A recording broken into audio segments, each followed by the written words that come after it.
So ayan na, ito na po yung update tapos ng palitadahan. Tapos naglagay na ng waterproofing. At sinimulan na ni Papa Chin magawa ng mapa. Maya-maya mawawala na yan.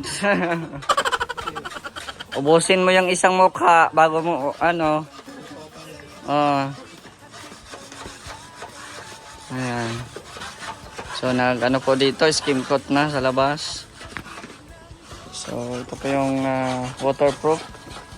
Si Andy ang ano ang nagpipintura. Tapos na mag-skim coat sa loob, kaya dito naman sa labas. Yan, pasok tayo. Diba? Tapos na. Wow! Eddie, wow! Ang ganda na. So, andito pa rin yung mga gamit natin. Lababo, yung faucet. Tapos, yung mga ilaw. Ayan, dumating na yung ilaw natin. Dito pa lang. No? Ito yung, ano, sa huli na to. Yung parang hindi na busy ba? No? Kasi, mapakisami pa kami. So, tingnan ko muna yung mga budget natin.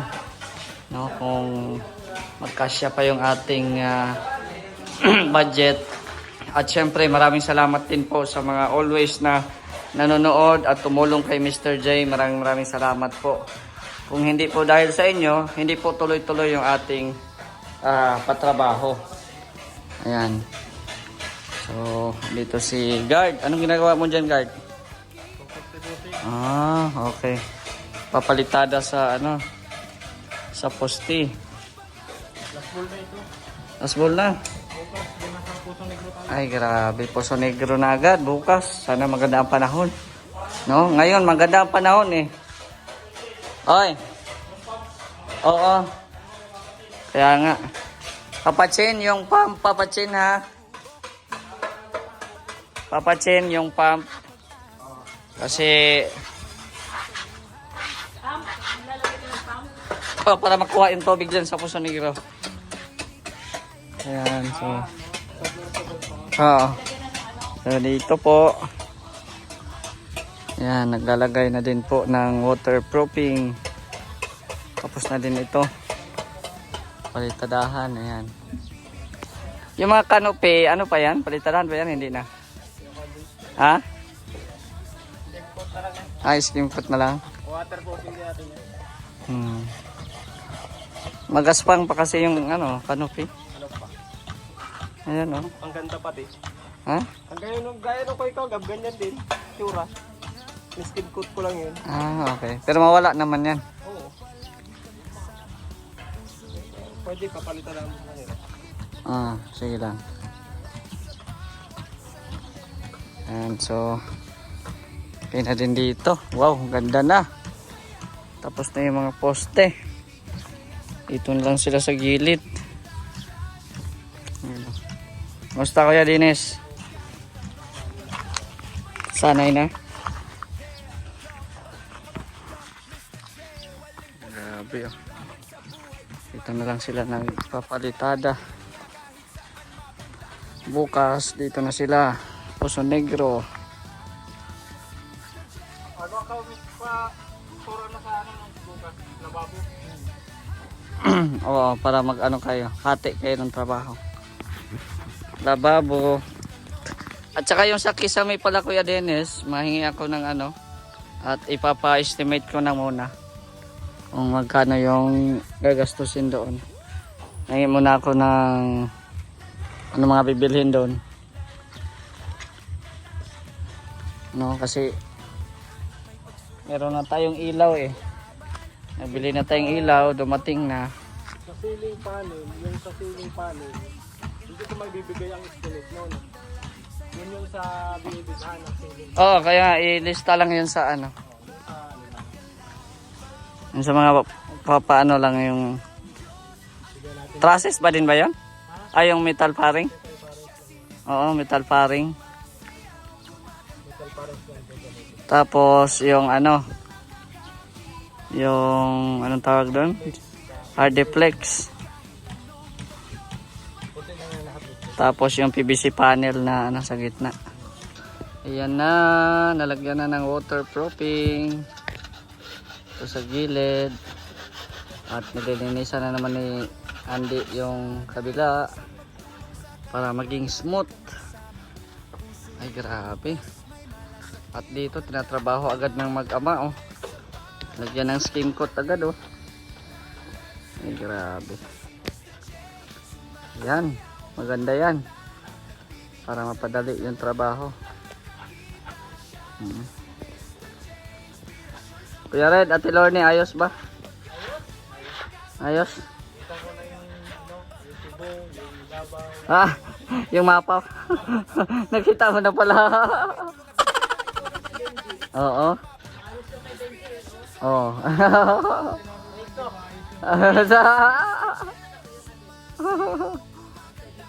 Final coating yun kay Binje.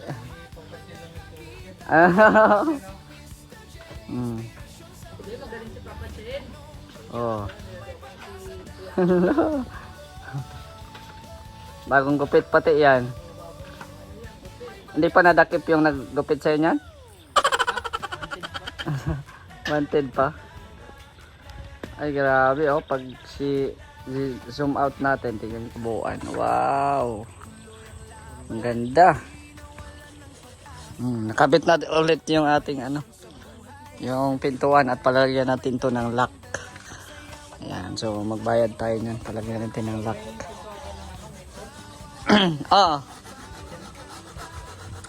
Tatlo na yung door pero sa huli pa lang daw. Tatlo na yan pero sa huli na daw kasi maglalagay pa ng pintura, baka mapinturahan. Pag okay na dyan sa loob, okay, Saka yung tiles unahin ko muna yung sa taas kaysa sa baba. Baka may bumagsak, masayang yung tiles natin. Oh, kisame muna. Ha? Nabagsakan? Ilog lang naman eh. Pero hanggang ngayon, mas hindi na pinalitan. Kaya nga pag busy sa taas, tapos may malaglag. Oo. Ayan oh. Maganda ang panahon ngayon. Sana bukas tuloy-tuloy pa rin. Ayun oh. Ganda ng sunset oh. Ganda oh. Yan. Kita sa akin ah. Yan. Nahiya ako, pinapakapi ko siya. Wala ko ng tubig. Bisita tayong presidente oh. Nagla-live. Nagulat ako. Biglang sulpot. Nagko-compute ako sa mga gastos ko. Ayan oh. Nagla-live.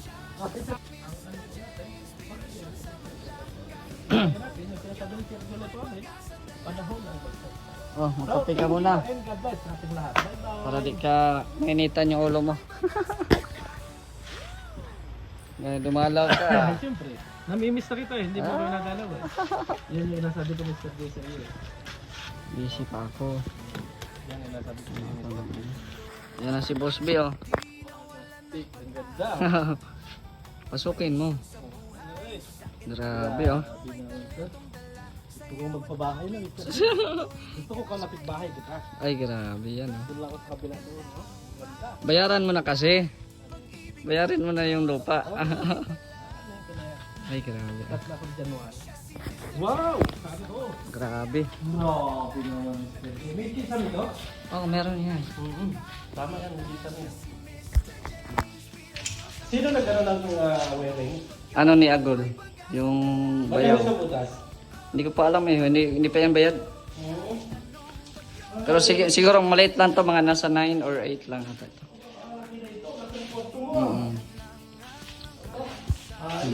Diyan na yung mga ilaw dyan, oh. Social yan. Tignan mo yung ilaw na yan, malaki.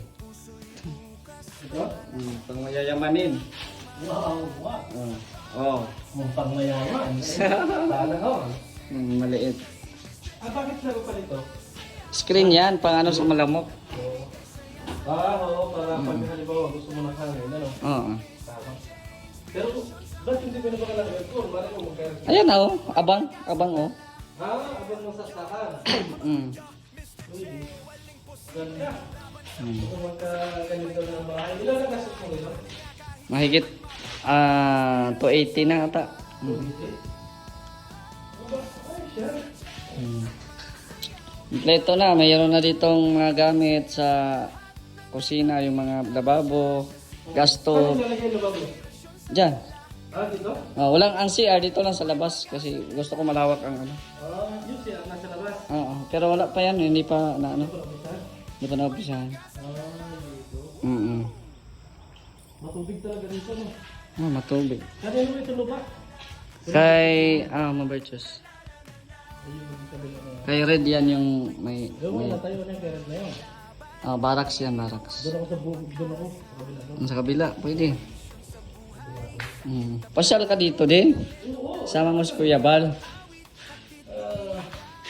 Handa. Wow, sana ako. Sana all. Magkano ang ano nito? First photo nito? Ha? Itong panglagay na ito. Anong magkano? Ito to, yung puti na yan. Ay, yung skim coat. Skin coat. Ano yan? 555 ang sako. Mahal pala, ilan sako yan? Hindi, ang gastos ko yun, 4 pa ata. Bago yun, kulay na yun talaga ang kulay niya. Hindi, ano yan, waterproof yan. Para hindi siya mabasa, hindi matunaw yung pintura mo. Dapat lagay ka muna dyan bago skim coat. Ay, oo. Ikaw ang naglagay niya? Sila Oo. din? Sila na. Ako lang ang nagbili. Oo, tama. Nagbili ako isang timba. Oo, sana all. Mahal din yan, 2.9 din. Akala ko maliit lang, laki ka na. 5x5. Ayos na din.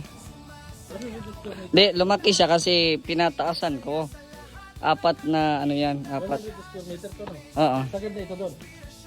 Meron pang 10 meters ata na sa likod. Bagay, sumagot ito sa tent, may garahe ko pa rin. Dito. Yan, tagal pa yan. Oo, huwag na. Ang tubo na yan.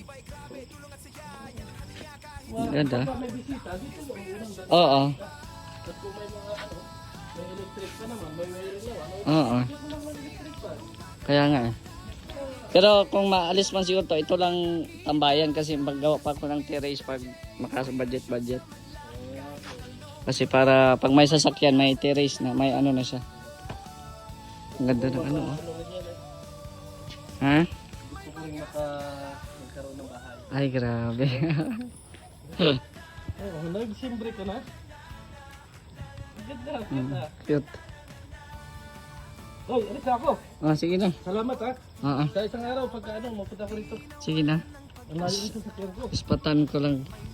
Abot. Patan mo ako.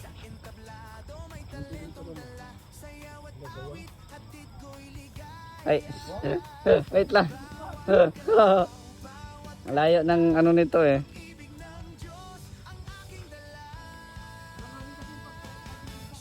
Kaya nga, gabi na ay. Yan o. Yung spot natin o. Oh, sige, ingat. Abot pa yan doon sa ano mo. Malakas to. Yan o, yung pick up na dala niya.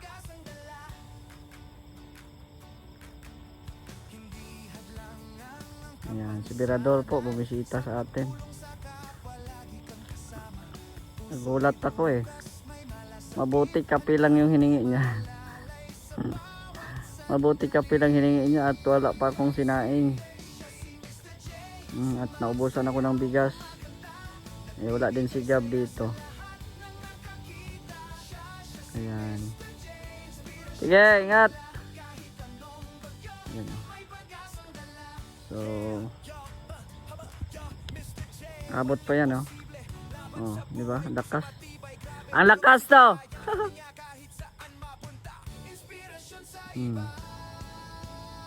Di ba? Ingat. Yan, maganda tong ano, flashlight na nabili ko guys kasi pwede siya ma-adjust. Kung anong laki, ayan. Laki ng ilaw, pwede siya adjustan, yan oh. Ito na yung sagad niya, yung parang maliit, bilog. Ingat! Oh, wala na. Na ano na siya. Hindi na maka-atras.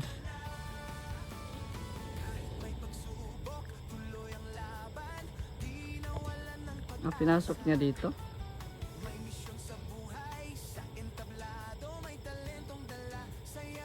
Ayan.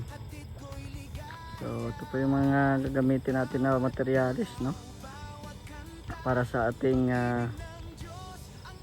gagawing CR. Ayan. So, yun po yung update po natin ngayon, no? At salamat kay Birador sa pagbisita, no? Shoutout po sa lahat po ng mga solid viewers po natin. Sa Team Kalingap, kay Kuya Bal at Ed and Kalingap Rob, at sa mga sumusuporta kay Mr. J, maraming salamat po sa inyong lahat. At hanggang dito na lang po. It's me, Mr. J, the PWD, ang taong may kapansanan pero may pangarap sa buhay. God bless. Thank you so much.